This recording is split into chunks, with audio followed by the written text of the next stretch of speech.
সূরা বনী ইসরাঈলের ৩৬ নম্বর আয়াতে আল্লাহ বলেন, ইন্নাস সামআ ওয়াল বাসারা ওয়াল ফুআদা কুল্লু উলাইকা কানা আনহু মাসউলা। চোখ, কান, অন্তর এগুলোর ব্যাপারে জিজ্ঞাসা করা হবে। সূরা ইয়াসিনের ৬৫ নম্বর আয়াতে আল্লাহ বলেন, আল ইয়াউমা নাখতিমু আলা আফওয়াহিহিম ওয়া তুকাল্লিমুনা আইদিহিম ওয়া তাশহাদু আরজুলুহুম বিমা কানু ইয়াকসিবুন। আজ আমি তাদের মুখে মোহর মেরে দিব, তাদের হাত কথা বলবে, তাদের পা কথা বলবে। ভাই, এই চামড়ার দিকে মাঝে মাঝে তাকাইবেন। দেখেন, আমি আমার চামড়ার দিকে তাকায় একটা আয়াত করি আর অনুবাদ করি। সূরা হামিম আস-সাজদা ২০-২১ নম্বর আয়াত, ২৪ পারা ১৭ নম্বর পৃষ্ঠার শেষ, ১৮ নম্বর পৃষ্ঠার শুরু। আল্লাহ বলেন, হাত্তা ইদা মা জাউহা শাহিদা আলাইহিম সামউহুম ওয়া আবসারুহুম ওয়া জুলুদুহুম বিমা কানু ইয়ামালুন। সেদিন যখন তারা আগুনের সামনে আসবে, তাদের কান, তাদের চোখ, তাদের চামড়া চামড়া চামড়া তাদের বিরুদ্ধে সাক্ষী দিবে। চামড়া চামড়া কি ভয়ঙ্কর বিষয়! দেখেন, চামড়ার দিকে তাকায় চিন্তা করবেন, চামড়া তুইও সাক্ষী দিবি? একটু নিজে নিজে জিজ্ঞাসা করবেন। কিয়ামতের মাঠে ওই মানুষগুলা চামড়াকে জিজ্ঞাসা করবে, লিমা শাহিদতুম আলাইনা, ও চামড়া, তুইও সাক্ষী দিয়ে দিলি আজকে আমাদের বিরুদ্ধে। চামড়া জবাব দিবে, আনতাকানাল্লাহুল্লাযী আনতাকা কুল্লা শাই। যে আল্লাহ সবকিছুকে কথা বলাইতে পারে চাইলে, ওই আল্লাহ আমি চামড়ার বাক শক্তি দিয়েছে কথা বলার জন্য, তাই তোমার বিরুদ্ধে এখন কথা বলতেছি। তাহলে যেই বিষয়ে আমি দাওয়াত দিব, এই বিষয়ে জ্ঞান থাকতে হবে। ১৪ নম্বর পারা ২০ নম্বর পৃষ্ঠা, সূরাতুন নাহাল ১২৫ নম্বর আয়াত। এই আয়াতে আল্লাহ তাআলা হুকুম করেছেন, উদউ, আপনি দাওয়াত দেন, ইলা সাবিলি রাব্বিক, আপনার রবের পথে আপনি দাওয়াত দেন, বিল হিকমাহ, কৌশলের মাধ্যমে, ওয়াল মাউইজাতিল হাসানাহ, উত্তম ওয়াজের মাধ্যমে আপনি আপনার রবের পথে দাওয়াত দেন,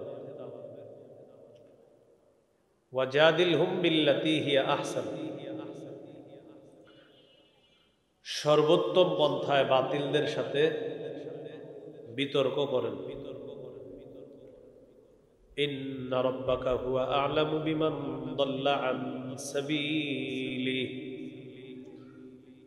নিশ্চয় আপনার রব অধিক অবগত ওই ব্যক্তির ব্যাপারে যে তার রবের পথ থেকে পথভ্রষ্ট হয়ে গেছে। ওয়া হুয়া আ'লামু বিল মুহতাদিন, যারা হেদায়েত প্রাপ্ত তাদের সম্পর্কে তিনি অধিক অবগত। আল্লাহ হুকুম করলেন দাওয়াত দেন। দাওয়াত, দাওয়াত কি জিনিস?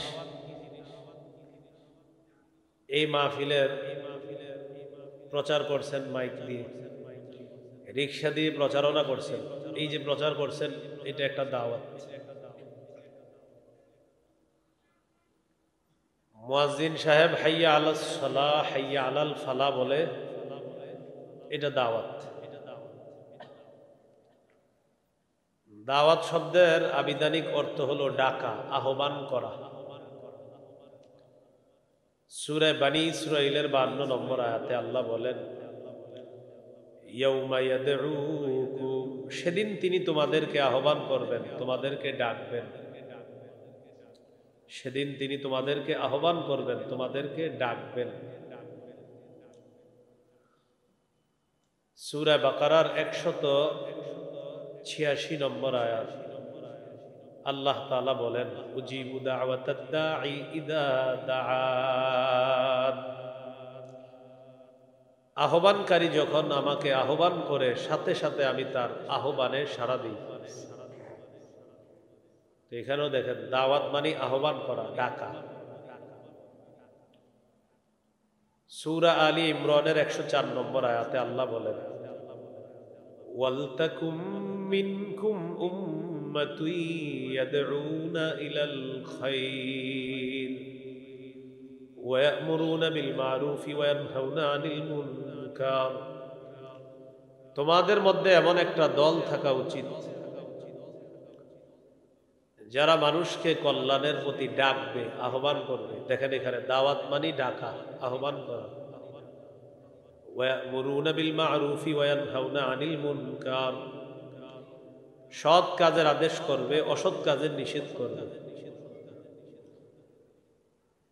সূরা কসসের 87 নম্বর আয়াতে আল্লাহ বলেন, ওয়াদউ ইলা রাব্বিকা ওয়া লা তাকুনান্না মিনাল মুশরিকিন, আপনি আপনার রবের দিকে দাওয়াত দেন, আহ্বান করেন, ডাকেন, মুশরিকদের অন্তর্ভুক্ত হয়েন না।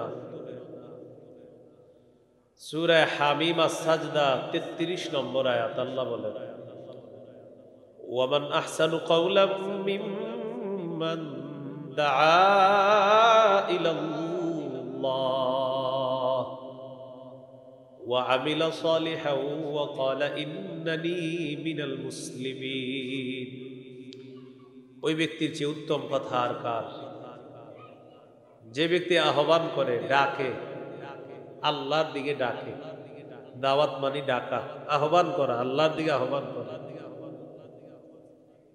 ওয়া আমিলা সালিহা, নেক কাজ করে। ওয়া ক্বালা ইন্নানী মিনাল মুসলিমিন, এবং তিনি বলেন আমি মুসলমানদের অন্তর্ভুক্ত, আত্মসমর্পণকারীদের অন্তর্ভুক্ত।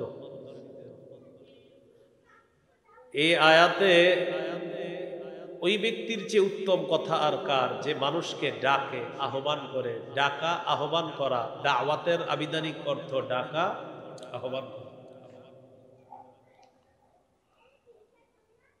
এই আয়াতে আহ্বানকারী দ্বারা 1 নম্বর উদ্দেশ্য, শ্রেষ্ঠ আহ্বানকারী মুহাম্মদ সাল্লাল্লাহু আলাইহি ওয়াসাল্লাম।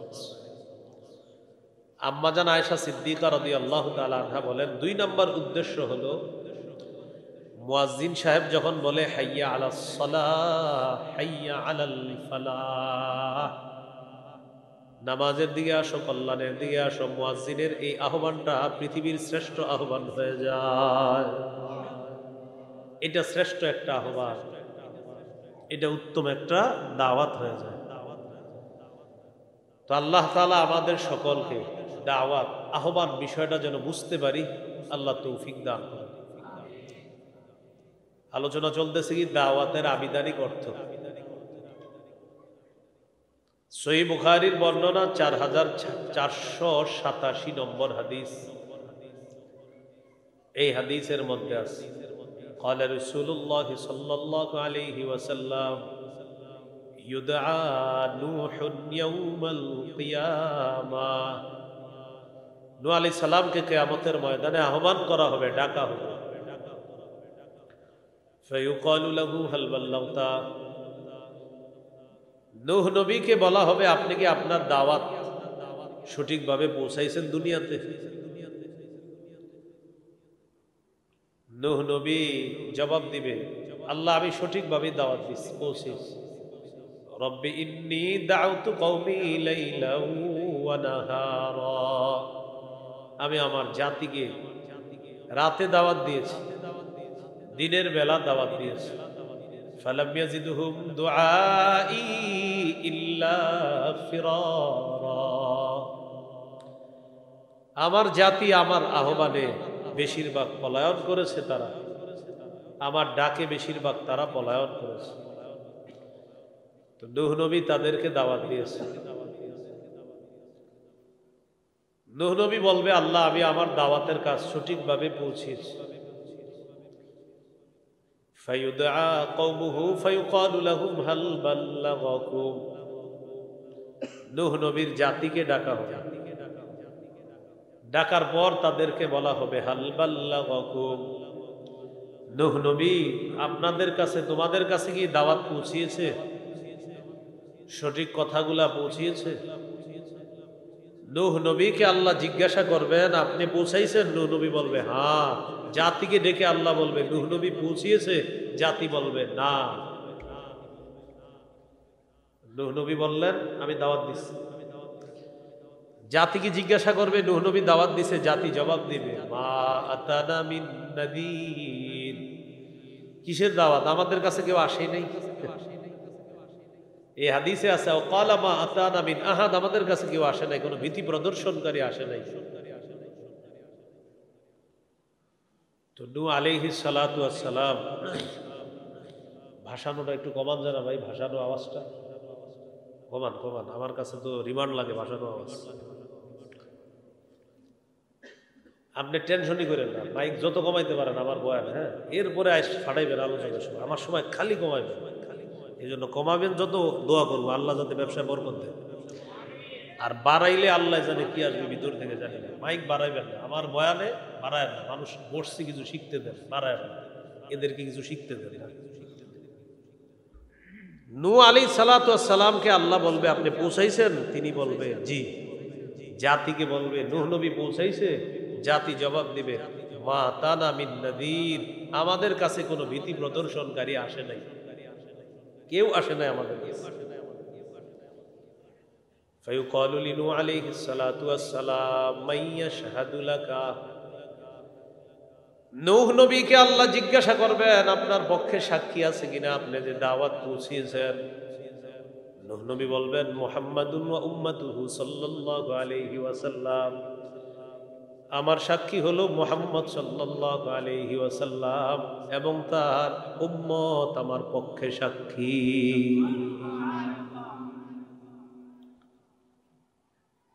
তো নূহ আলাইহিস সালাতু ওয়াস সালামের পক্ষে এই উম্মত সাক্ষী দিবে, কারণ আল্লাহ তো কোরআনে বলছে। উম্মত বলবে আমরা কোরআনে নূহ নবীর ব্যাপারে পেয়েছি, তিনি দাওয়াত পৌঁছিয়েছে, যথাযথভাবেই পৌঁছিয়েছে, এই কথা উম্মত সাক্ষী দিবে। উম্মতের কথা সঠিক কিনা উম্মতের পক্ষে মুহাম্মদ সাল্লাল্লাহু আলাইহি সাল্লাম সাক্ষী দিবে। এই হলো দাওয়াত, মানে আহ্বান করা, ডাকা, এইগুলো আবিধানিক অর্থ। দাওয়াতের পারিভাষিক অর্থ, শাইখুল ইসলাম ইবনে তাইমিয়া রাহমাতুল্লাহি আলাইহি বলেন দাওয়াতের পারিভাষিক অর্থ হলো আদ-দাওয়াতু ইলাল্লাহ, আদ-দাওয়াতু ইলাল ঈমানি বিহি, আল্লাহর দিকে দাওয়াত দেওয়া, আহ্বান করা, মানে আল্লাহর প্রতি বিশ্বাস স্থাপনের আহ্বান করা। বেঈমানদেরকে ইমানদার দাওয়াত দিবে আল্লাহর প্রতি বিশ্বাস স্থাপন করার জন্য, আর ইমানদারকে দাওয়াত দিবে ঈমান তাজা করার জন্য। ইমানদারকে ঈমান তাজা করার দাওয়াত দিবে। قال رسول الله صلى الله عليه وسلم জাদ্দিদু ঈমানাকুম, নবী বলেন তোমরা তোমাদের ঈমান তাজা করো। সাহাবীরা বললেন কাইফা নুজাদ্দিদু ঈমানানা ইয়া রাসূলুল্লাহ, হুজুর কিভাবে আমাদের ঈমান তাজা করি? নবীজি বললেন বেশি বেশি লা ইলাহা ইল্লাল্লাহর আলোচনা করবা, তোমাদের ঈমান আল্লাহ তাজা করে দিবেন।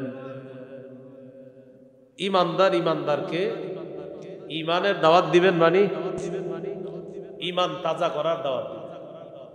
আর ঈমানদার বেঈমানকে দাওয়াত দিবে, মানে আল্লাহর প্রতি বিশ্বাস স্থাপনের দাওয়াত দিবে। আল্লাহর প্রতি ঈমান যে আনবো আমরা, এই ঈমান মানে বিশ্বাস। মৌলিকভাবে 6টা বিশ্বাসের নাম ঈমান। বলেন কয় বিশ্বাসের নাম ঈমান? সহিহ বুখারীর বর্ণনা 4777 নম্বর হাদিস। জিবরিল আমিন রাসূলুল্লাহ সাল্লাল্লাহু আলাইহি সাল্লামের কাছে আসছে, আসার পর প্রশ্ন করলেন মাল ঈমানু ইয়া রাসূলুল্লাহ, হুজুর ঈমান কি জিনিস জানতে চাই। فقال رسول الله صلى الله عليه وسلم الإيمان أن تؤمن بالله وملائكته وكتبه ورسله ولقائه وتؤمن بالبعث الآخر। মৌলিকভাবে 6টা বিশ্বাসের নাম হলো ঈমান। 1 নাম্বার আল্লাহকে বিশ্বাস করা, 2 নাম্বার ফেরেশতাদেরকে বিশ্বাস করা, 3 নাম্বার আল্লাহর আসমানি কিতাবগুলো বিশ্বাস করা, 4 নাম্বার আল্লাহর রাসূলদেরকে বিশ্বাস করা, 5 নাম্বার আল্লাহর সাথে সাক্ষাৎ বিশ্বাস করা, 6 নাম্বার মরণের পর আরেকটা জগৎ হবে, পুনরুত্থানের পর। এই যে পুনরুত্থান হবে, এরপর জান্নাত জাহান্নাম, পরকাল বলতে একটা জগৎ আছে, টোটাল জগৎটা বিশ্বাস করা। এই 6 জিনিসের নাম হলো ঈমান। এই 6 জিনিসের নাম কি? ঈমান। তো এই ঈমানের প্রতি দাওয়াত দেওয়া। আমাদের মাঝে অনেক আছে ইমানদার, কিন্তু হে যে ইমানদার না, হ্যাঁ নিজেও জানে না। যেমন অনেক ইমানদার আছে আমাদের দেশেও, যারা শুধু কোরআন মানে, হাদিস মানে না। কি মানে? শুধু কোরআন মানে কি মানে না, হাদিস অস্বীকার করে। কবরে যে আযাব হবে এটা অস্বীকার করে, কবরে আযাব হবে এটা অস্বীকার করে কারা? হাদিস অস্বীকারী কোরআনের গবেষকরা। কিন্তু হেতু কোরআনও গবেষণা করে না, এই জন্য কোরআনে পায় না। গবেষণা করতে করতে 24 নম্বর পারা এখনো আসে নাই, তো এই জন্য কবরের আযাব যে কোরআনেও আছে এই কথা কিন্তু কোরআনেও আছে। তো গবেষক সাহেব মনে করেন কথার কথা একটু করছে, বইটাই ফতুয়া দিয়ে দিল কবরের আযাব বলতে কিছু নাই। তো আপনি 24 পারায় গবেষণা করতে করতে যেতেই হতো। 24 নম্বর পারায় যেই মাত্র আপনি যাবেন তখন গবেষক সাহেব দেখবেন পেয়ে যাবেন আপনি যে কবরে যে আযাব হবে এইটা কোরআনেও আছে। তো আমি আবার ভালো ধারণা রাখি, ধারণা থেকে বলি এখনো গবেষণা 24-এ আসেনি, আইসা গেলে আল্লাহ জানে কি করব। তবে 24 নম্বর পারা 11 নম্বর পৃষ্ঠা, সূরা গাফির বা সূরা মুমিনের 45 নম্বর আয়াত, 46 নম্বর আয়াত। এই 46-47 এই আয়াতের মধ্যে আল্লাহ তাআলা বলেন, সূরা মুমিন বা সূরা গাফির 24 নম্বর পারা 11 নম্বর পৃষ্ঠা 46 নম্বর আয়াতে আল্লাহ বলেন, আন্নারু ইউরাদুনা আলাইহা গুদুওয়াও ওয়া আশিয়া। ফেরাউন বাহিনীকে সকাল সন্ধ্যা আগুনের সামনে পেশ করা হবে। সকাল সন্ধ্যা আগুনের সামনে পেশ করা হয় ফেরাউন বাহিনীকে, সকাল সন্ধ্যা আগুনের সামনে পেশ করা হয় ফেরাউন বাহিনীকে। বলেন তো ফেরাউন বাহিনী এখন কোথায়? কবরের জগতে। কোথায় আছে? আল্লাহ তাআলা বলেন ফেরাউন বাহিনীকে সকাল সন্ধ্যায় আগুনের সামনে পেশ করা হয়। ওয়ায়াউমা তাকুমুস সাআ, যেদিন কিয়ামত কায়েম হবে সেদিন আল্লাহ তাআলা বলবেন আদখিলু আলা ফিরআউনা আশাদ্দাল আযাব। ফেরাউন বাহিনীকে কঠিন থেকে কঠিন আযাবের মধ্যে প্রবেশ করাও। তো কিয়ামতের আগ পর্যন্ত তারা কোন জগতে আছে? কবরের জগৎ। বলেন কোন জগতে আছে? কবরের জগতে আছে। এই কবরের জগতে সকাল সন্ধ্যা আগুনের সামনে তাদেরকে রাখা হয়। তো কবরে না বলে আযাব নাই, তাহলে আগুন করতে আসবে। তো এই হলো আপনার ইমানদার। হ্যাঁ বলে যে আমি আল্লাহ বিশ্বাস করি, কবরে আযাব অবিশ্বাস করি, পরকালের এটাই তো অবিশ্বাস করি, তাহলে ইমান হলো না। আল্লাহ আমাদের সকলকে সঠিকভাবে ইমান, এই ইমান তাজা করে ইমানের দিকে যেন অন্যকে আহ্বান করতে পারি, আল্লাহ তৌফিক দান। এই গেল দাওয়াতের আবিধানিক পারিভাষিক অর্থ। শায়েখ খিজির রহমতুল্লাহি আলাই বলেন, মৌলিকভাবে 4টি বিষয়ে মানুষকে উৎসাহিত করার নাম দাওয়াত দেওয়া। বলেন কয় জিনিসের প্রতি উৎসাহিত করার নাম দাওয়াত? হাসসুন নাসি আলাল খায়রি ওয়াল হুদা ওয়াল আমরি বিল মারুফ ওয়ান নাহি আনিল মুনকার। হেদায়েতের প্রতি উৎসাহিত করা, কল্যাণের প্রতি উৎসাহিত করা, সৎ কাজের আদেশের প্রতি উৎসাহিত করা, অসৎ কাজের নিষেধের প্রতি উৎসাহিত করার নাম হলো দাওয়াত দেওয়া। আমি আপনাদেরকে বললাম হেদায়েতের উপর অটল থাকার জন্য চেষ্টা করবেন, এটা দাওয়াত। আমি আপনাদেরকে বললাম কল্যাণের উপর অটল থাকার চেষ্টা করবেন, এটা দাওয়াত। আমি বললাম সৎ কাজের আদেশ করবেন, এটা দাওয়াত। আমি বললাম অসৎ কাজের নিষেধ করবেন, এটা দাওয়াত। বুঝে আসছেন? এই হলো পারিভাষিক অর্থ। তাহলে গেল দাওয়াতের আবিধানিক পারিভাষিক অর্থ। যিনি দাওয়াত দিবেন মুবাল্লিগ, ইসলাম প্রচারক, তাবলীগের কাজ করবে। এ আমাদের সবার জন্য এখন জানতে হবে দাওয়াতের ধারাক্রম কিভাবে শুরু হলো। সূরা আরাফের 65 নম্বর আয়াতে আল্লাহ বলেন, ওয়া ইলা আদিন আখাহুম হুদা ক্বালা ইয়া কওমি ইবুদুল্লাহা মা লাকুম মিন ইলাহিন গায়রুহু। আল্লাহ তাআলা বলেন আদ জাতির নিকট হুদ নবীকে প্রেরণ করলাম, তিনি তাদেরকে দাওয়াত দিলেন, হে আমার সম্প্রদায় তোমরা আল্লাহর ইবাদত করো, তিনি ছাড়া কোনো ইলাহ নাই।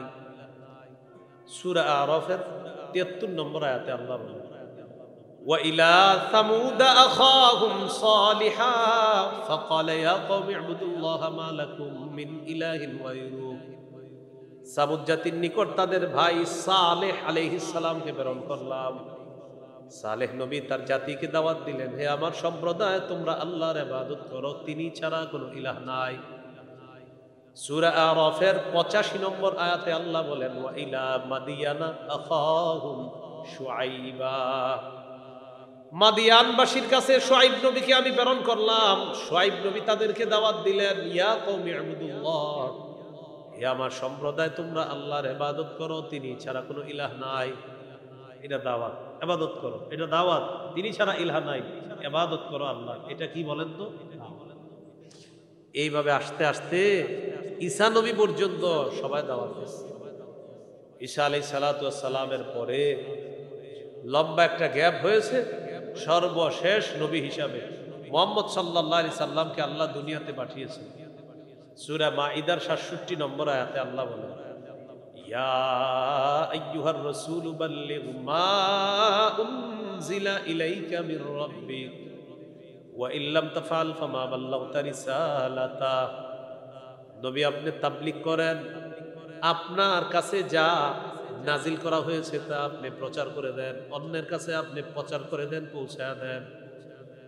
ওয়া ইল্লাম তাফআল, আপনি যদি তাবলীগের কাজ না করেন, প্রচারের কাজ না করেন, ফামা বাল্লাগতা রিসালাতা, আপনি আল্লাহর পক্ষ থেকে যে দায়িত্ব পেয়েছেন এই দায়িত্ব আপনি সঠিকভাবে পৌঁছান নাই বলে বিবেচিত হবেন। তাবলীগ করেন, প্রচার করেন, দাওয়াত দেন ইসলাম। নবীজি সাল্লাল্লাহু আলাইহি সাল্লাম গোপনে দাওয়াতের কাজ করতে লাগলেন। সূরাতুশ শুআরা একটা আয়াত আল্লাহ নাযিল করলেন, ওয়াআযির আশীরাতাকাল আকরাবিন। আল্লাহ তাআলা বলেন, আপনি আপনার নিকটাত্মীয় যারা তাদেরকে আপনি ভীতি প্রদর্শন করেন, জাহান্নামের ভয় দেখান। আয়াত নাযিল হওয়ার পর আল্লাহর নবী সাফা পাহাড়ে উঠলেন। সাইদা রাসূলুল্লাহ সাল্লাল্লাহু আলাইহি ওয়াসাল্লাম আলা সাফা, নবীজি সাফা পাহাড়ের উপর উঠলেন। ওঠার পর মক্কার কুরাইশদের বিভিন্ন এলাকার নাম ধরে ধরে আল্লাহ নবী তাদেরকে ডাকতে লাগলেন। ওইটা বুখারীর বর্ণনা, 4770 নম্বর হাদিস। সাফা পাহাড়ের উপর উঠছে, ওইটা ডাকতে লাগলেন জাতিকে, ইয়া বানি ফিহরিন ইয়া বানি আদিয়িন ও বানি ফিহির ও বানি আদি লিবতুনি কুরাইশ। কুরাইশের বিভিন্ন এলাকার নাম ধরে ধরে ডাকতে লাগলেন। তো ডাকার পর মানুষ দলে দলে আসতে লাগলো। ফাজাআলার রাজুলু ইযা লাম ইস্তাতি আন ইয়াখরুজা আরসালা রাসূলান লিয়ানজুরা মা হুয়া। যে ব্যক্তি আসতে পারে নাই তিনি আরেকজনকে পাঠিয়ে দিছে যে যাও তো মুহাম্মদ কেন ডাকতেছে একটু দেখো তো, সাল্লাল্লাহু আলাইহি ওয়াসাল্লাম। তো দলে দলে মানুষ আসছে। যা আবু লাহাব ওয়া কুরাইশ, আবু লাহাব আসছে আর কুরাইশরাও আসছে। নবীজি সকলকে লক্ষ্য করে বললেন, আরাইতাকুম লাউ আখবারতুকুম আন্না খাইলান বিল ওয়াদি তুরিদু আন তুযিরা আলাইকুম ওয়া কুনতুম মুসাদ্দিকিয়া। ও আমার সম্প্রদায়, ও আমার জাতি, তোমরা বলো আমি যদি তোমাদেরকে বলি এই পাহাড়ের পিছনে একদল শত্রু সেনা অপেক্ষা করতেছে, যারা তোমাদের উপর অতর্কিত হামলা চালাবে, আমার কথা কি তোমরা বিশ্বাস করবা? সবাই এক বাক্যে জবাব দিচ্ছে, ক্বালু না'আম মা জাররাবনা আলাইকা ইল্লা সিদকা। সবাই বললেন, হ্যাঁ তোমাকে আমরা পরীক্ষা করে দেখেছি, তুমি সত্য ছাড়া কখনো মিথ্যা কথা বলো না, আজকেও তুমি বলবা না, এটাই আমাদের বিশ্বাস। এই স্বীকৃতি কারা দিছে? কাফেররা। কারা? কাফেররা। এবার দেখবেন 180 ডিগ্রি পোল্টিরা নেয় কিভাবে, দেখে কি বললো যে তুমি সবসময় সত্য কথা বলো। তো নবীজি বললেন, ফাইন্নী নাযীরুল লাকুম বাইনা ইয়াদাই আযাবিন শাদীদ। এক আল্লাহকে আল্লাহ মেনে নাও, আল্লাহকে যদি আল্লাহ না মানো আমি তোমাদেরকে কঠিন আযাবের ভয় দেখাচ্ছি, যন্ত্রণাদায়ক আযাবের ভয় দেখাই, কঠিন আযাবের ভয় দেখাই, কঠিন আযাবের ভয় দেখাইতেছি। আল্লাহকে আল্লাহ মানো, যদি না মানো কঠিন আযাব তোমাদের উপর আসবে। আবু লাহাব দাঁড়ায় বলতেছে, তাব্বান লাকা সাইরাল ইয়াউম আলিহাদা জামাতানা। মুহাম্মদ তোমার পুরাটা দিন ধ্বংস হোক। সবাই বলেন নাউজুবিল্লাহ। তুমি এই কারণে আমাদেরকে একত্রিত করেছো। রাসূলুল্লাহ সাল্লাল্লাহু আলাইহি সাল্লাম একটু আগে তাদের কাছ থেকে স্বীকৃতি নিলেন। স্বীকৃতি নেওয়ার পর বললেন, আমি তোমাদেরকে ভয় দেখাই। তারা বলল, আমাদেরকে কি এই কারণে ডাকছো? তুমি ধ্বংস হও। এই কথা যখন বলছে আল্লাহ তাআলা আয়াত নাযিল করে দিলেন, তাব্বাত ইয়াদা আবি লাহাবি ওয়া তাব। আমার নবী ধ্বংস হবে না, আবু লাহাবের দুই হাত ধ্বংস হোক, সে নিজেও ধ্বংস হোক। এই হলো রাসূল সাল্লাল্লাহু আলাইহি সাল্লাম প্রকাশ্যে দাওয়াতের কাজ করা শুরু করলেন। প্রকাশ্যে দাওয়াত দিতে দিতে আল্লাহ রাসূল সাল্লাল্লাহু আলাইহি সাল্লাম দাওয়াতের কাজ করলেন। নবীজির পরে আর কোনো নবী দুনিয়াতে হবে না। কি বললাম? নবীজির পরে আর কোনো নবী দুনিয়াতে হবে না, আল্লাহ পাঠাবেন না। নবীর পরে আর কোনো নবী নতুন করে হবে না, নতুন করে কোনো নবী হবে না। বাংলাটা মুখস্থ রাখেন, নতুন করে আর কোনো নবী হবে না। কি হবে না? কোনো নবী হবে না, এটা বলবেন। বলবেন নতুন করে কোনো নবী হবে না, এটা বলবেন সবসময়। আসবে না এটা বললেন না, বলবেন হবে না। আসবে না বললে একদল প্রতারক আপনাদেরকে বলবে ঈসা নবী তো আসবে। প্রতারক আপনাকে বলবে ঈসা নবী আসবে, তখন বলবেন প্রতারণা করার এই জাতীয় ফাইজলামি করো না। ঈসা নবী আসবে, ঈসা নবী আসবে, দুনিয়াবি মৃত্যু বাকি আছে, এটা পালন করার জন্য আল্লাহ তাকে দুনিয়াতে আনবেন, তাকে মৃত্যু দিবে, দুনিয়াবি বিধান ঈসা নবীর উপর প্রয়োগ হবে, এই জন্য আসবে। তা আসলে তোমার সমস্যা কি? ঈসা নবী আমগো নবীর আগে নবী হয়ে গেছেন, নতুন করে তিনি নবী হবে না। এই জন্য বারবার বলছি বাংলাটা, নতুন কোনো নবী হবে না, এটা মনে রাখবেন। এটা কেন বলবেন বারবার? প্রতারক চক্র যারা আছে এরা আপনাকে প্রতারণা দিতে চাইবে। আপনি বলে দিবেন ভাই এত কিছু বুঝি না, আমগো নবীর পরে নবী হয় নাই, হবে না। যদি তুমি ইনি বিনি বলো আমাদের নবীর পরেও কোনো নবী হতে পারে, আর সেটা যদি তোমাদের গুরুদাসপুরের কেউ হয় সে কাফের, তুমিও কাফের, তার অনুসারী যারা সব কাফের, যারা সমর্থন করবে তারাও কাফের। তাহলে বলেন আমাদের নবীর পরে আর কোনো নবী হবে না, আবার আমাদের নবীর পরে আর কোনো নবী হবে না বলবে। প্রতারক আপনারা বলবে হবে না, না আসবে না, আপনি বলবেন হবে না, হবে না, হবে না, হবে না। সে বলবে আপনার পেঁচে ফেলাইতে পারবে না, ওই যে হবে না বলতেছে। আল্লাহ আমাদেরকে মনে রাখার তৌফিক দান করেন।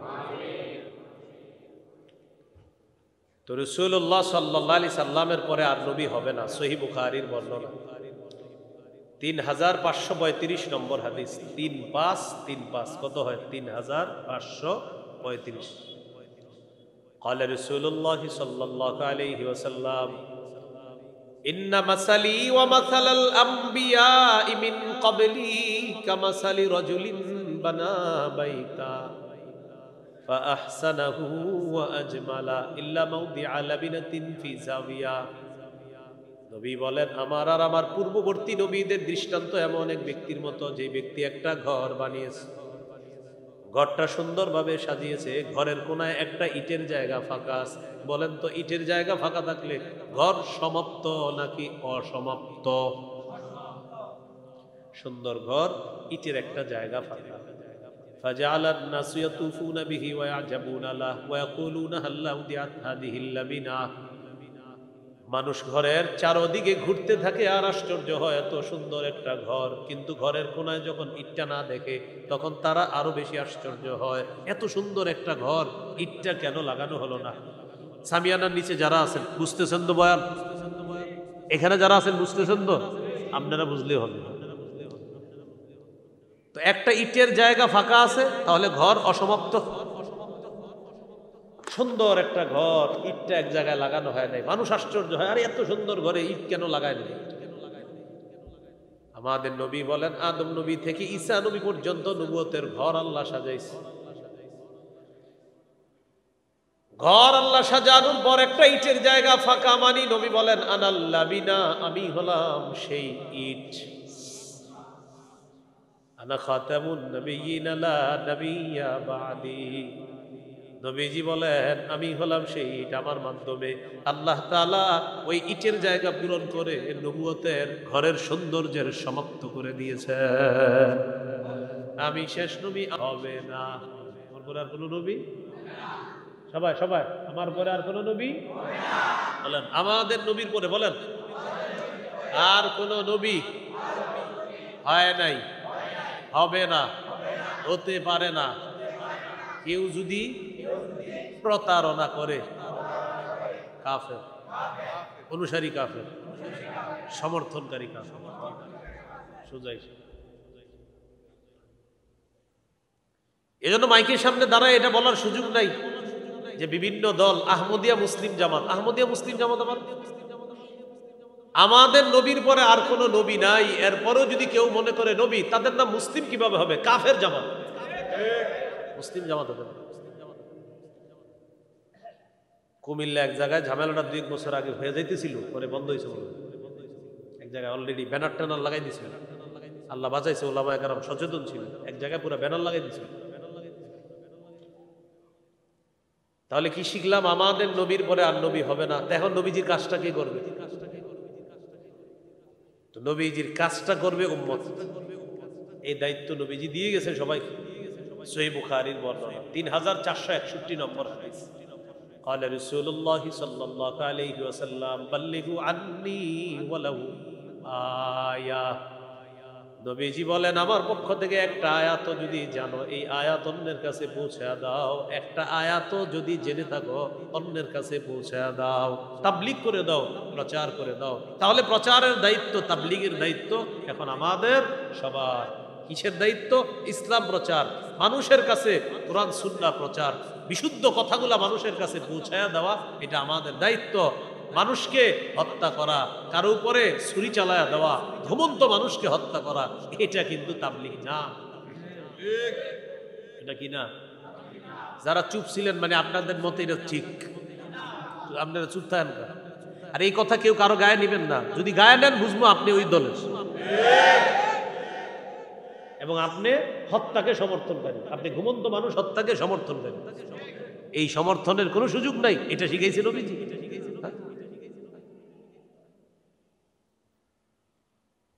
তো রাসূলুল্লাহ সাল্লাল্লাহু আলাইহি সাল্লাম দায়িত্ব দিছে, দাওয়াতের কাজ, এখন তাবলীগ প্রচারের কাজ সবার।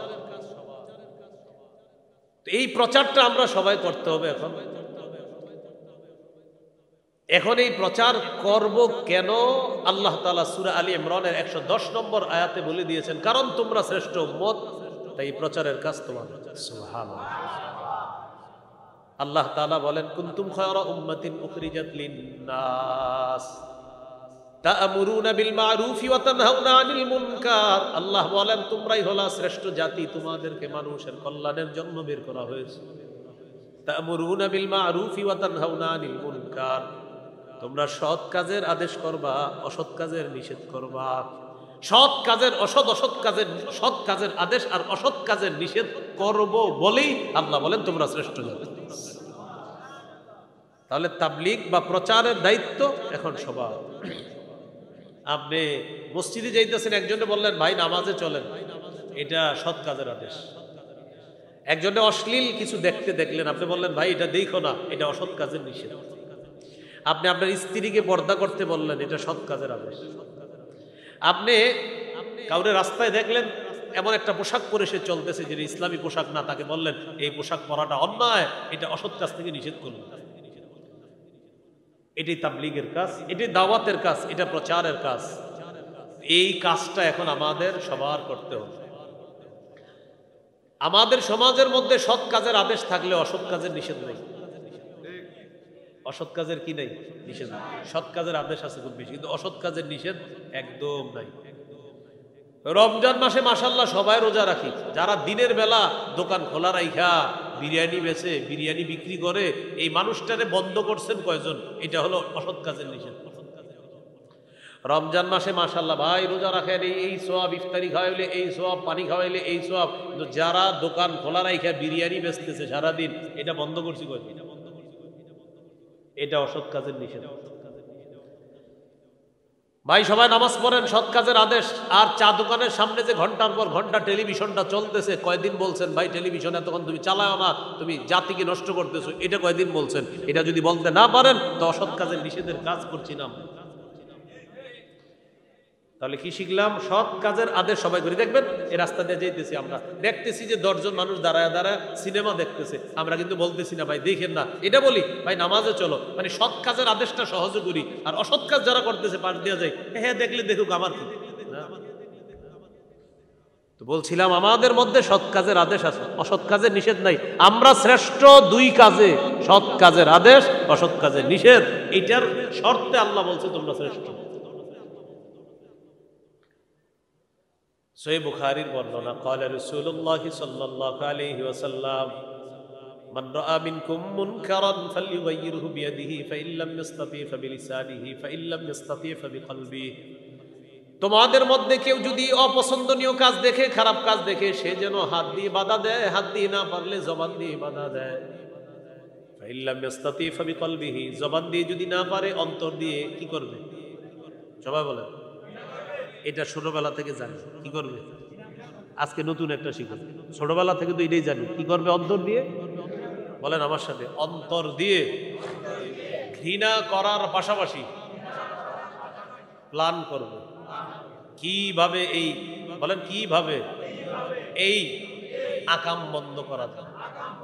এটা প্ল্যান করতে হবে। অন্তর দিয়ে ঘৃণা মানে অন্তরে প্ল্যান করতে হবে যে তোরে আজকে একা পারি নাই, তারা এই প্ল্যান করতে হবে। বৈশা বৈশা দর্জন তৈরি করতে হবে, এরপরে অসৎ কাজে গিয়ে বাধা দিতে হবে। অন্তরে ঘৃণা করা মানে ঘৃণা কইরা আপনি শুয়ে রয়েছেন বিসমিল্লাহি আল্লাহুম্মা বিসমিকা আমুতু আহিয়া, না, এটা অন্তর দিয়ে ঘৃণা করা না। অন্তর দিয়ে ঘৃণা করার পাশাপাশি প্ল্যান করা বৈশা বৈশা, আমি একা পারলাম না, দাঁড়াও কি করা যায়। এই প্ল্যান করা মানে অন্তর দিয়ে ঘৃণা করা। এই জন্য তো বলছে কলম।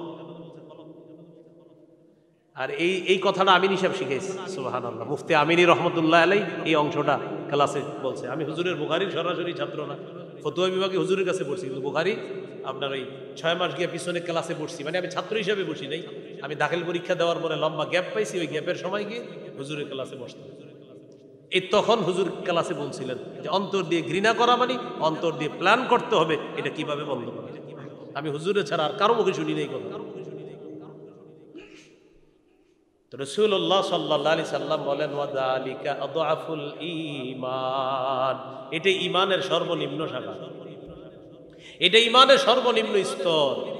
এই প্ল্যান করা বৈশা বৈশা, তাহলে হাত দিয়ে বাধা দিব পারি নাই, মুখ দিয়ে পারি নাই, অন্তর দিয়ে। অন্তর দিয়ে ঘৃণা মানে ঘুমায় থাকা না, প্ল্যান করা কিভাবে এটা, এটা হলো অন্তর দিয়ে ঘৃণা। এটা হুজুরের ছাড়া আর কারো কাছে আমি এই সুন্দর কথাটা পাইনি, প্ল্যান করা। আল্লাহ তাআলা আমাদেরকে সৎ কাজের আদেশ, অসৎ কাজের নিষেধ উভয়টা যেন আমরা করতে পারি, আল্লাহ তৌফিক দান করেন। এইগুলো আপনার দাওয়াতের ভূমিকা, আবিধানিক পারিভাষিক অর্থগুলো, আর এটা হলো ভূমিকা। এইভাবে দাওয়াত শুরু হলো, কাজটা আমাদেরকে নবীজি দিয়ে গেলেন। আমরা যে দাওয়াতের কাজ করব, মুবাল্লিগ, ইসলাম প্রচার করব, দায়ী, খতিব, বক্তা, ওয়াইজ যারা আছি সবাই, ইমাম সাহেব, মসজিদের খতিব, এই ওয়াজের ময়দানের খতিব, বক্তা, আলোচক, মুবাল্লিগ, ইসলাম প্রচারক, আমাদের গুণাবলী থাকতে হবে কয়েকটা। মৌলিক 9টা গুণ সবার মাঝে থাকতেই হবে। কয় গুণ? 9। 1 নম্বর আল ইখলাসু ফি আমালি, আমি যে দাওয়াতের কাজ করব এই কাজের মধ্যে ইখলাস থাকতে হবে, এটা 1 নম্বর। সূরা জুমারের 11 নম্বর আয়াতে আল্লাহ বলেন কুল ইন্নী উমিরতু আন আ'বুদাল্লাহা মুখলিসাল লাহুদ্দিন, 23 পারা 19 নম্বর পৃষ্ঠা, সূরা জুমার 11 নম্বর আয়াত। আল্লাহ তাআলা বলেন, কুল নবী আপনি বলেন, ইন্নী উমিরতু আন আ'বুদাল্লাহা মুখলিসাল লাহুদ্দিন, আমাকে আদেশ করা হয়েছে আমি যেন আমার রবের ইবাদত করি ইখলাসের সাথে।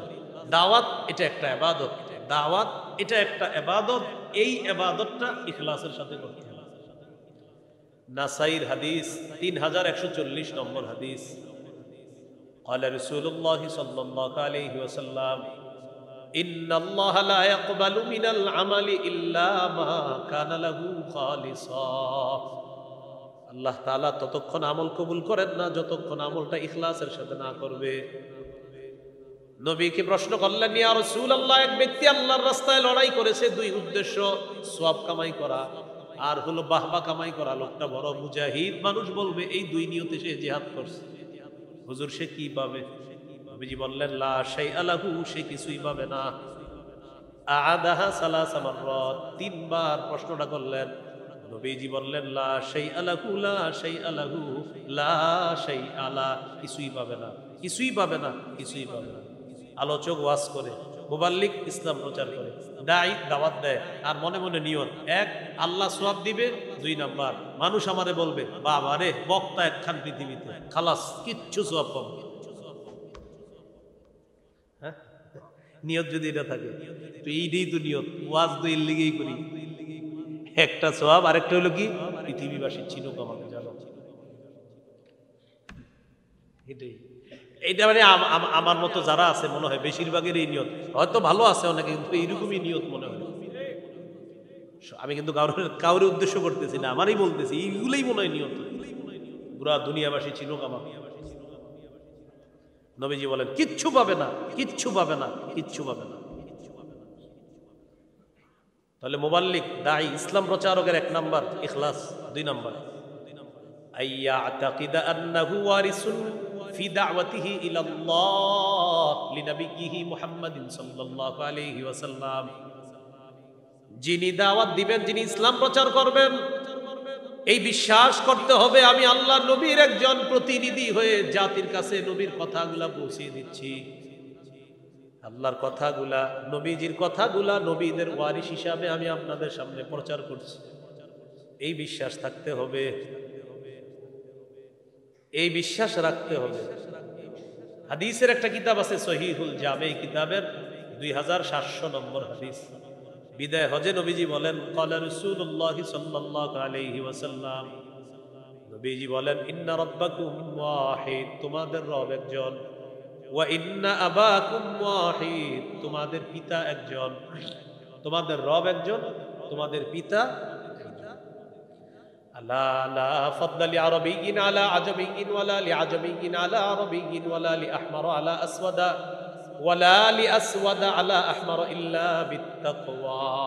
শোনো, আরবের উপর অনারবের, অনারবের উপর আরবের, সাদা মানুষের উপর কালা, কালা মানুষের উপর সাদা মানুষের কোনো শ্রেষ্ঠত্ব নাই। তাকওয়ার ভিত্তিতে হবে শ্রেষ্ঠ। কালো হোক, সাদা হোক, আরবি হোক, আজমি হোক, যার তাকওয়া বেশি সে আল্লাহর কাছে সবচেয়ে শ্রেষ্ঠ। এই কথা বলার পর নবীজি বললেন আলা হাল বাল্লাগতু, আমি কি আমার দায়িত্ব পালন করছি? আওয়াজটা খালি বাড়তেছে ভাই, আওয়াজ বাড়তেছে, আওয়াজ বাড়তেছে।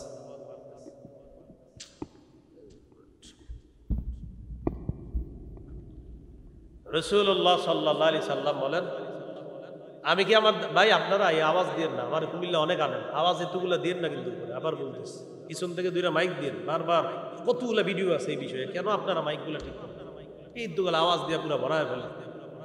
আওয়াজ দিয়ে না, আওয়াজ তো আমি সহ্য করতে পারি না, তো আমার দাওয়াত দিয়েন না, আমার দাওয়াত দিয়েন না। আওয়াজ নিয়ন্ত্রণ করেন, দাওয়াত দিয়েন। আওয়াজ নিয়ন্ত্রণ পারবেন না, আমারে দাওয়াত দিয়েন না আল্লাহর রাস্তায়। আর কিভাবে বুঝাবেন?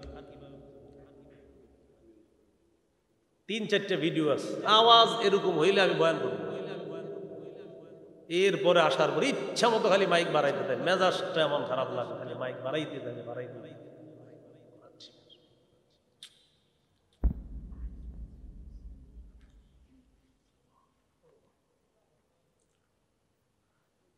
রাসূলুল্লাহ সাল্লাল্লাহু আলাইহি সাল্লাম বলেন আলা হাল বাল্লাগতু, আমি কি আমার দায়িত্ব পৌঁছিয়েছি, পালন করেছি? সবাই বললেন হ্যাঁ, আপনি আপনার দায়িত্ব পৌঁছিয়েছেন, পালন করেছেন। এই কথা বলার পর নবীজি বললেন শোনো, আলা ফাল্লিবাল্লিগিশ শাহিদুল গায়বা, তোমরা যারা উপস্থিত আছো অনুপস্থিতদের কাছে আমার এই দাওয়াত, আমার এই মিশন তোমরা পৌঁছায় দাও। এখান থেকে কি শিখলাম? আমাদেরকে নবীজি দায়িত্ব দিয়ে গেছেন, এই দায়িত্ব এখন আমরা পালন করতে হবে। এই দায়িত্ব প্রত্যেকে পালন করা উচিত। আল্লাহ রসুলের একটা বাণী যা আমরা জানলাম, এই কথা আরেকজনের কাছে পৌঁছায় দেওয়া, এটা বিদায় হজে নবী দায়িত্ব দিয়ে গেছেন। এখন এই দায়িত্ব পালন করার সময় প্রত্যেক ওয়াজ, খতিব, মুবাল্লিগের ভিতরে এটা আসতে হবে যে আমি আমার কথাগুলা বলতেছি, আমি নবীর একজন ওয়ারিস হিসাবে কথা বলবো। এখন বলেন আধা ঘন্টা মিথ্যা কথা বলে আপনাদেরকে হাসাইলাম, এটা কোন ওয়ারিসের কাজ? এটা কোন ওয়ারিসের কাজ বলেন? আধা ঘন্টা মিথ্যা কথা বললাম আর খালি হাসলেন, হাসতে হাসতে সকালে বললেন কালকে একখান বক্তা আইছে রে আমাদের। এটা কোন ওয়ারিসের কাজ আমাকে বলেন? সবাই খুশি হয়েছে। এখানে আপনারা যদি 1000 মানুষ থাকেন, আমি যদি 1 মিনিট বয়ান করে চলে যাইতাম, এই 1000 মানুষ 1 মিনিট 1 মিনিট করে যোগ করলে কয় হাজার মিনিট হয়? 1000 মিনিট। আল্লাহ আমাকে জিজ্ঞাসা করতেন আমার 1000 বান্দা তোমার বয়ান শুনছে 1 মিনিট, এইবার 1 মিনিটের হিসাব দাও, তা আমি তো ভাববো 1 মিনিট তো ব্যাপার না। আল্লাহর কাছে 1 মিনিট মানে এই প্রত্যেকের 1 মিনিট, অর্থাৎ 1000 মিনিটের হিসাব দিতে হবে। 10 মিনিট বয়ান করলে 10,000 মিনিটের হিসাব দিতে হবে, কারণ আপনার একজনের 10 মিনিট, 1000 জনের হলো 10,000 মিনিট। এই 10,000 মিনিটের হিসাব আমাকে দিতে হবে, আমি জাতির সামনে বলে কি বলছি। তাহলে আধা ঘন্টা হাসাইলাম, সেটার কি হিসাব হবে বলেন? এজন্য তিরমিজির বর্ণনা 2616 নম্বর হাদিস, রাসূলুল্লাহ সাল্লাল্লাহু আলাইহি সাল্লাম বলেন, হাল ইয়াকুব্বুন নাসা ফিন-নারি আলা ওয়ুজুহিহিম আও আলা মানাকিরিহিম ইল্লা হাসাইদু আলসিনাতিহিম। তোমাদের বেশিরভাগ মানুষ শুধু জিহ্বার অপরাধের কারণে মাথাটা নিচে, পাগুলা উপরের দিকে দিয়ে ধাক্কাইতে ধাক্কাইতে জাহান্নামে নিক্ষেপ করবে, শুধু জিহ্বার অপরাধ, জিহ্বার অপরাধ। তিরমিজির হাদিস 2406 নম্বর হাদিস, রাসূলুল্লাহ সাল্লাল্লাহু আলাইহি সাল্লামকে জিজ্ঞাসা করলেন, মান নাজাত, হুজুর মুক্তির উপায় কি? নবী বললেন, মুক্তির উপায় তিনটা। এক নাম্বার, আমসিক আলাইকা লিসানাক, জবান নিয়ন্ত্রণ করো, এটা তোমাকে জাহান্নামে নিতে পারে, এটা নিয়ন্ত্রণ রাখবা, জান্নাতে নিবে। তাহলে আলোচক, খতিব, ওয়াজ, এদের 2 নাম্বার গুণ হলো সেটা বিশ্বাস করতে হবে, আমি নবীর ওয়ারিস, আমি একটা কথাও মিথ্যা কথা বলতে পারবো না, সমস্ত কথাগুলা যাচাই বাছাই করে জাতির সামনে আমার বলতে হবে। 2। 3 নাম্বার, ওই মিথ্যা কথা বললে আবার বলানো হয়, এইভাবে বলে, কয় মাহফিলটা একটু জমাইলাম, কি করলাম, মানে মিথ্যা কথা বইলা জাতি আবার বলে একটু হুজুর এদিক সেদিক বইলে একটু জমান। আয়োজকরা অনেক সময় বলে, হুজুর আমার জীবনেও হয় না, একটু কইলে একটু ঝামেলা হয়, তো এমনি বলে আপনার হুজুর এটা সেটা বইলে একটু জমান, এটা সেটা বইলে একটু জমান, আয়োজক ওইরকম। আল্লাহ আমাদেরকে হেফাজত করেন। 3 নাম্বার, পরিবর্তন করতে হবে, এই মাঠ পরিবর্তন করতে হবে। রক্ত যতদিন আছে শরীরের মধ্যে, ইনশাল্লাহ কোরআন সুন্নাহর বিপ্লব দেশে ঘটবেই ঘটবে, ইনশাল্লাহ ঘটতেই হবে, ইনশাল্লাহ। ওইগুলা চলবে না, জাতির বৈশা বৈশা আধা ঘন্টা মিথ্যা কথা, যেখানে দেখবো পরের বয়ান আমি বলবো সেই আধা ঘন্টা মিথ্যা কথা ছিল, এটা কোনো কিতাবে নাই, বলে দিতে বুঝাইছে। 3 নাম্বার গুণ, দায়ী, যিনি দাওয়াত দিবেন তিনি আইয়াকুনা সাবিতা, নবিচল ভাবে দাওয়াত দিতে হবে। সূরা আনকাবুতের 14 নম্বর আয়াতে আল্লাহ বলেন, ওয়ালাকাদ আরসালনা নূহান ইলা কওমিহি ফালাবিথা ফীহিম আলফা সানাতিন ইল্লা 50 আমা। আমি নূহ নবীকে তার জাতির মাঝে প্রেরণ করেছি, তিনি 900 বছর, 950 বছর দাওয়াত দিয়েছেন। 50 বছর কম, 1000 বছর দাওয়াত দিছে, অবিচল ভাবে দাওয়াত দিছে, আর খালি পালাইছে জাতি, দাওয়াত দিছে জাতি পালাইছে।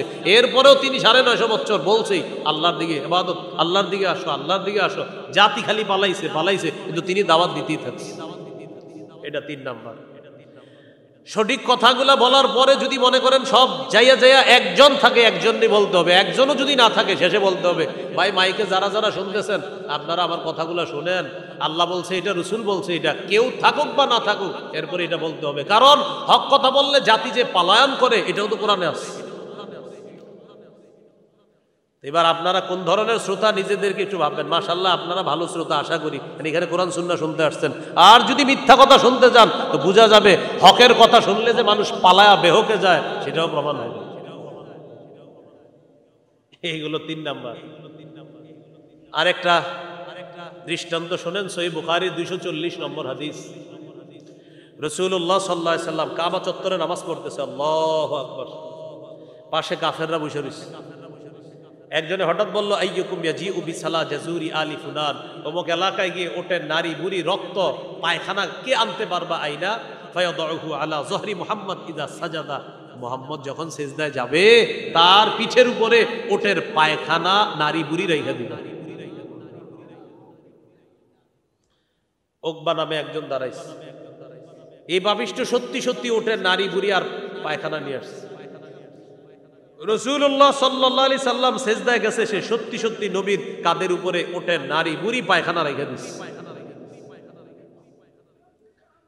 রেখে দেওয়ার পর কাফেররা একজন আরেকজনের উপর হাসতে হাসতে ফেটে পড়তেছে, একজন আরেকজনের উপর হাসতে হাসতে এইভাবে পড়তেছে আর বলতেছে, দেখ দেখ মুহাম্মদ রে কেমন দেখা যায়, এইভাবে হাসতেছে, একজন আরেকজনের পড়তেছে।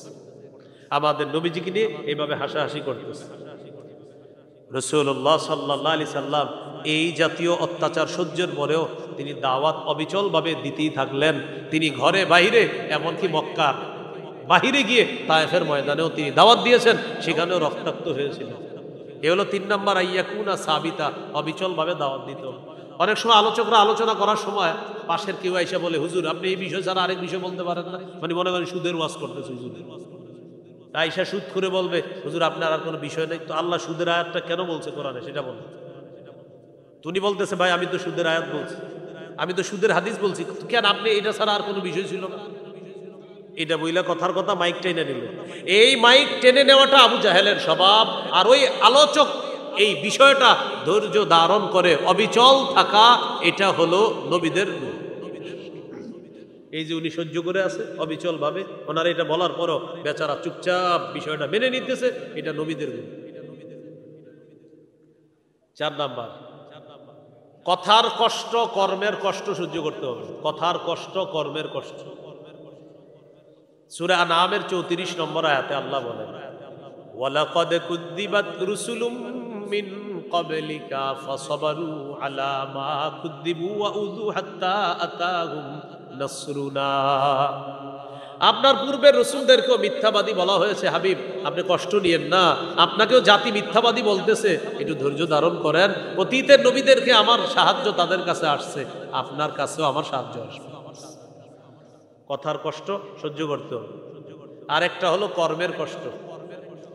কর্মের কষ্ট যেমন সহিহ বুখারীর 4852 নম্বর হাদিস, রাসূলুল্লাহ সাল্লাল্লাহু আলাইহি সাল্লাম কাবা চত্বরে আছে, ওই পাপিষ্ঠটা আসছে, ওই যে নবীর কাঁধের ভিতরে ওটের নারী বুড়ি পায়খানা দিছে। আয়েশা কি করছে দেখেন, নবীজির গলার মধ্যে চাদর পেঁচাইছে, চাদর, নবীজির গলায় চাদর পেঁচাইছে, চাদর, এইভাবে চাদর পেঁচাইছে, এইভাবে চাদর পেঁচাইছে, চাদর পেঁচায়া দুই দিক থেকে টান দিছে, চাদর পেঁচায়া নবীজির গলায় চাদর পেঁচায়া টান দিছে দুই দিক থেকে, ফাঁসি দিয়ে নবীরে মেরে ফেলবে। নবীজির আপনার মুখ থেকে কথা বের হইতেছে না, ওই যে গলায় ফাঁস লাগছে, কথা বের হইতেছে। আবু বকর সিদ্দিক রাদিয়াল্লাহু তাআলা দৌড়ে আসছে, আসার পর আবু বকর সিদ্দিক তাকে ধাক্কা মারছে ওই পাপিষ্ঠটাকে, আর বলতেছে আতাকতুলুনা রাজুলান আইয়াকুলা রাব্বি আল্লাহ, একটা মানুষকে এই কারণে হত্যা করবা যে বলে আমার রব আল্লাহ, আর তিনি তোমাদের কাছে স্পষ্ট প্রমাণও নিয়ে এসেছেন, একটা মানুষকে এই কারণে হত্যা করবা। নবীজি এর পরেও দাওয়াতের কাজ অব্যাহত রেখেছেন। এই কর্মের কষ্ট এটা সহ্য করার পরেও আল্লাহর দিকে দাওয়াত গতি আরো বাড়ায় দিয়েছে। হলো 4 নাম্বার বৈশিষ্ট্য। দায়ীর 5 নাম্বার বৈশিষ্ট্য, আইয়ু আমিলান নাস আলা কদরি উকুলিহিম, জাতিকে দাওয়াত দেওয়ার সময় জাতির মস্তিষ্ক বুঝার চেষ্টা করতে হবে। আলোচনা তো মস্তিষ্ক বুঝার চেষ্টা করে আবার মিথ্যা কথা বলা যাবে না, সঠিক কথা বলতে হবে, কিন্তু মস্তিষ্ক অনুযায়ী। যেমন সহিহ বুখারীর 126 নম্বর হাদিস, নবীজির মন চায় কাবাটা ভেঙে সংস্কার করে কাবায় 2টা দরজা লাগাবে, এক দরজা দিয়ে মানুষ প্রবেশ করবে, আরেক দরজা দিয়ে মানুষ বের হবে, এটা নবীর মন চায়, কিন্তু নবীজি করতেছেন কেন? আম্মা জান আয়েশা সিদ্দিকা রাদিয়াল্লাহু তাআলা আনহাকে বললেন, আয়েশা লাউলা কওমুকি হাদিসুন আহদুহুম লানাকাতুল কাবা, তোমার জাতি যদি নতুন মুসলমান না হতো আমি কাবা ঘর ভাঙতাম, ওয়াজালতু লাহা বাবাইন, 2টা দরজা আমি রাখতাম। তোমার জাতি যদি নতুন মুসলমান না হতো আমি কাবা ভাঙতাম, ভেঙে 2টা দরজা বানাইতাম, ইয়াদখুলুনা ফীহি ওয়া বাবুন ইয়াখরুজুনা মিন, এক দরজা দিয়ে মানুষ প্রবেশ করবে আর এক দরজা দিয়ে বের হবে। আয়েশা আমি এটা কেন করি না জানো? মানুষ নতুন মুসলমান হয়েছে, আমি যদি এই মুহূর্তে কাবা ভেঙে দরজা বানাই, তারা বলবে হ্যাঁ আমাদের কাবা আমরা বানাইলাম কত সুন্দর করে, আর উনি এখনই এটা ভাঙতে গেছে, বা তাদের আকলে এখন ঝামেলা করবে, এই জন্য তাদের আকলের কারণে আমি নবী স্টপ রইলাম। নবীজি কিন্তু মন চাইতেছে আমি 2টা দরজা দিব, কিন্তু ওই যে জাতি ঝামেলা করবে, এই জন্য নবী অফ রইলেন। এটা হিকমা, এটা কৌশল, এটাকে বিচক্ষণতা বলে, এটা নবীজির হিকমত, প্রজ্ঞা, কৌশল। আল্লাহ রাসূল জাতির বিবেক বুঝার পর নবীজি একটা কাজ করতে মন চাইতেছে, এরপরও করে না, এটার নাম কৌশল। এ হলো 5 নাম্বার বৈশিষ্ট্য। 6 নাম্বার, আইয়াকুনা আলিমান বিশরিয়াতিল্লাতী ইয়াদউ ইলাইহা, যে বিষয়ে দাওয়াত দিবেন এই বিষয়ের জ্ঞান থাকতে হবে। ঈমান ইয়াকিনের কথা বলবো যতটুকু সঠিক কথা বলতে হবে, বানায়া কিচ্ছু বলা যাবে না। গাছতের আদবে যা বলবো সব সঠিক কথা হতে হবে, বানিয়ে কিচ্ছু বলা যাবে না। শিখবো কার কাছ থেকে? আলেমদের কাছ থেকে শিখতে হবে। সূরা বনী ইসরাঈলের 36 নম্বর আয়াতে আল্লাহ বলেন, ইন্নাস সামআ ওয়াল বাসারা ওয়াল ফুআদা কুল্লু উলাইকা কানা আনহু মাসউলা, চোখ কান অন্তর এগুলোর ব্যাপারে জিজ্ঞাসা করা হবে। সূরা ইয়াসিনের 65 নম্বর আয়াতে আল্লাহ বলেন, اليوم نختم على أفواههم وتكلمنا أيديهم وتشهد أرجلهم বিমা কানু ইয়াকসিবুন। আজ আমি তাদের মুখে মোহর মেরে দিব, তাদের হাত কথা বলবে, তাদের পা কথা বলবে। ভাই এই চামড়ার দিকে মাঝে মাঝে তাকাইবেন, দেখেন আমি আমার চামড়ার দিকে তাকায় একটা আয়াত করি আর অনুবাদ করি। সূরা হামিম আস-সাজদা 20-21 নম্বর আয়াত, 24 পারা 17 নম্বর পৃষ্ঠার শেষ, 18 নম্বর পৃষ্ঠার শুরু। আল্লাহ বলেন হাত্তা ইদা মা জাউহা শাহিদা আলাইহিম সামউহুম ওয়া আবসারুহুম ওয়া জুলুদুহুম বিমা কানু ইয়ামালুন। সেদিন যখন তারা আগুনের সামনে আসবে, তাদের কান, তাদের চোখ, তাদের চামড়া চামড়া চামড়া তাদের বিরুদ্ধে সাক্ষী দিবে। চামড়া চামড়া কি বিষয়, ভয়ঙ্কর বিষয়। দেখেন চামড়ার দিকে তাকায় চিন্তা করবেন, চামড়া তুইও সাক্ষী দিবি? একটু নিজে নিজে জিজ্ঞাসা করবেন।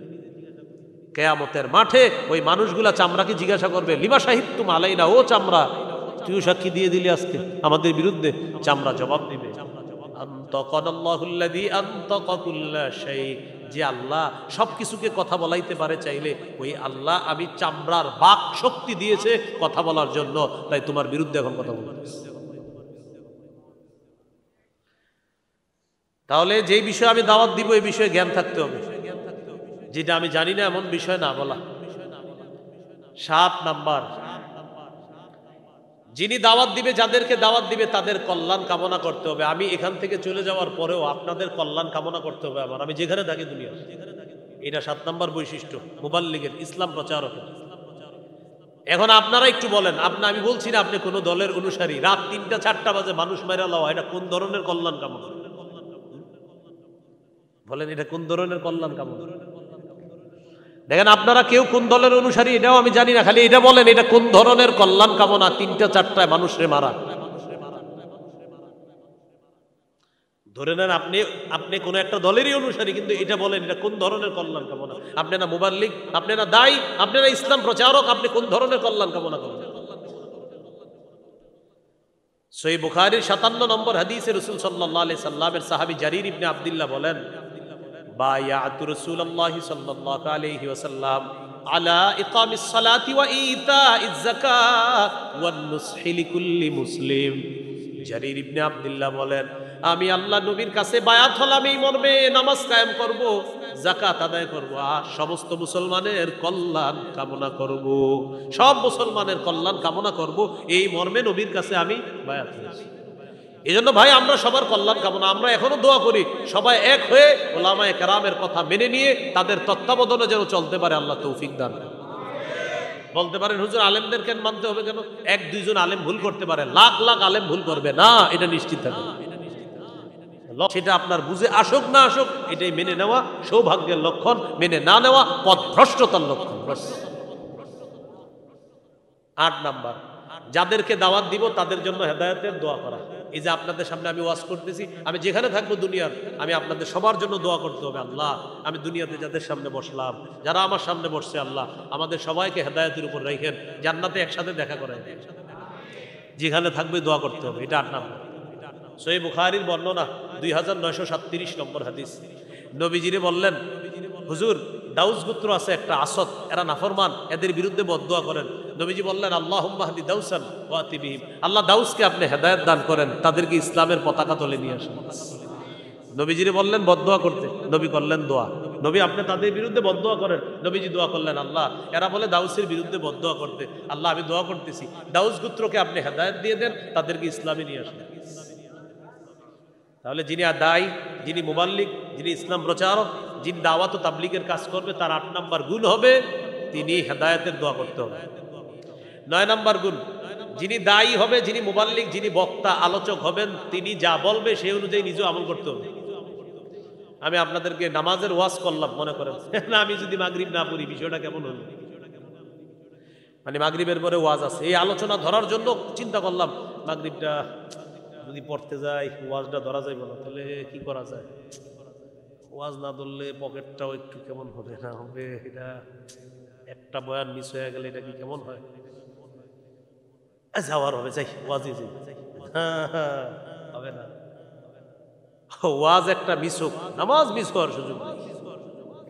মাহফিলে আপনারা আবার রাগ করে ফেলছেন, হুজুর ওয়াজ মিস যেন না, ফাইজলামি পাইছেন, ওয়াজ ওয়াজ ওয়াজ আপনার ধরতে গিয়ে নামাজ পড়বে না, এটা কোন নামাজ পড়তে হবে।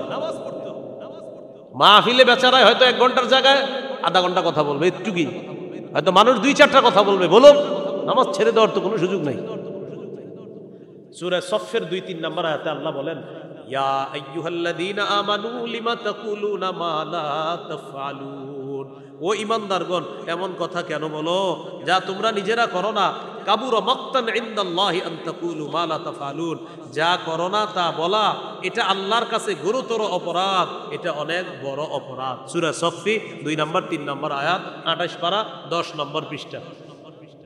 দেখেন আল্লাহ তাআলা বলে দিলেন যা করো না তা বলা এটা গুরুতর অপরাধ। সূরা বাকারা 44 নম্বর আয়াতে আছে, আতা'মুরুনান নাসা বিল বির ওয়া তানসাউনা আনফুসাকুম, মানুষকে কল্যাণের আদেশ করো আর নিজেদেরকে তোমরা ভুলে যাও। মানুষকে সৎ কাজের আদেশ করো, নিজেদেরকে ভুলে যাও। এটা কেমন কথা? আল্লাহ বলেন এটা না, নিজেরাও করবা, অন্যদেরকে করতে বলবা। একটি হাদিস বলি, মন দিয়ে শোনেন। নবীজি বলেন, রাআইতু লাইলাতান উসরিয়া বি রিজালান, আমি মেরাজের রাতে একদল মানুষ দেখলাম, তুখরাজু শাফাহুহুম বিমাকারিজা মিনান নার, যাদের জিহ্বা ঠোঁটগুলা আগুনের কেচি দ্বারা কাটা হচ্ছে, আগুনের কেচি দ্বারা কাটা হচ্ছে। আমি জিবরিল আমিনকে জিজ্ঞাসা করলাম এরা কারা? জিবরিল আমিন বললেন, হাউলাই খুতাবা উম্মতি, হুজুর এরা আপনার উম্মতের বক্তাগণ। সোজা অনুবাদ, এরা আপনার উম্মতের বক্তাগণ, আপনার উম্মতের বক্তারা এরা। আল্লাযীনা ইয়া'মুরুনা আন-নাসা বিল বিররি ওয়া ইয়ানসাউনা আনফুসাহুম, এরা ওই বক্তারা যারা মানুষকে সৎ কাজের আদেশ করত আর নিজেদেরকে ভুলে যেত, নিজেরা সৎ পথে চলতো না। এরা তারা, হুজুর এরা তাদের এই জিহ্বা আর ঠোঁট কিয়ামত পর্যন্ত এইভাবে কাটতে থাকবে। তাহলে 9 নাম্বার, যা বলবো তা করতে হবে। মনে থাকবে নি কথাগুলো ইনশাআল্লাহ। এই হলো আপনার কয়টা বিষয় বলছি আজকে মোট? বলেন তো। মোট বলা হয়েছে 3টা বিষয়, আবিধানিক, পারিভাষিক অর্থ। 2 নাম্বার বলছিলাম দাওয়াতের ধারাক্রম, কিভাবে দাওয়াতটা আমাদের পর্যন্ত আসছে।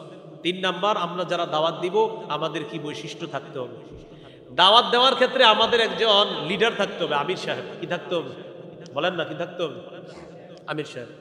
আমিরের আনুগত্য ততক্ষণ করব যতক্ষণ আমির সাহেব নাফরমানির কোনো কথা না বলবে, যতক্ষণ আমির সাহেব অন্যায় কোনো কথা না বলবে, ততক্ষণ আমির সাহেবের কথা মানা যাবে। সহিহ বুখারীর একটি হাদিস বলছি, মন দিয়ে শোনেন। এই হাদিসটি যদি পারেন সবাই একটু মুখস্থ করে নেন। আপনি মাইক কিন্তু এখন ভালো হয়েছে, আপনি মনে হয় আমার রোগটা ধরতে পারছেন, বুঝছেন নি? এই যে এখন ঠিক আছে, এটা শুরু থেকে যদি রাখতেন, দোয়াটা করে দিতাম। আচ্ছা ঠিক আছে, আল্লাহ আপনার ব্যবসা বরকত দান করেন। এখন কেমনি জানি ঠিক করে লেছি, এখন বুঝে লেছি যে এর সমস্যাটা আসলে। আবার অন্য অন্য আলোচক যারা আছে, মাশাআল্লাহ, মুফতি সাহেব এসে গেছে, উনিও হয়তো আবার অন্য মাইক দরকার ওনার। আমার এই নর্মালে খুব ভালো লাগে। এই যে আপনারা যে জিনিসটা রাখলেন, এটা হইলে যে আমার এত ভালো লাগে, পঞ্চায়েত যে তখন মনে হয় যে একটা ক্লাসের মধ্যে আছি আর বিষয়গুলা খাওয়ানো হইতেছে। আর আওয়াজ যখন হয় না তখন আমার মনে হয় যে একটা রিমান্ডের মধ্যে আছি। আচ্ছা যাই হোক, শোনেন। রাসূলুল্লাহ সাল্লাল্লাহু আলাইহি সাল্লামের হাদিস, বুখারীর 4340 নম্বর হাদিস।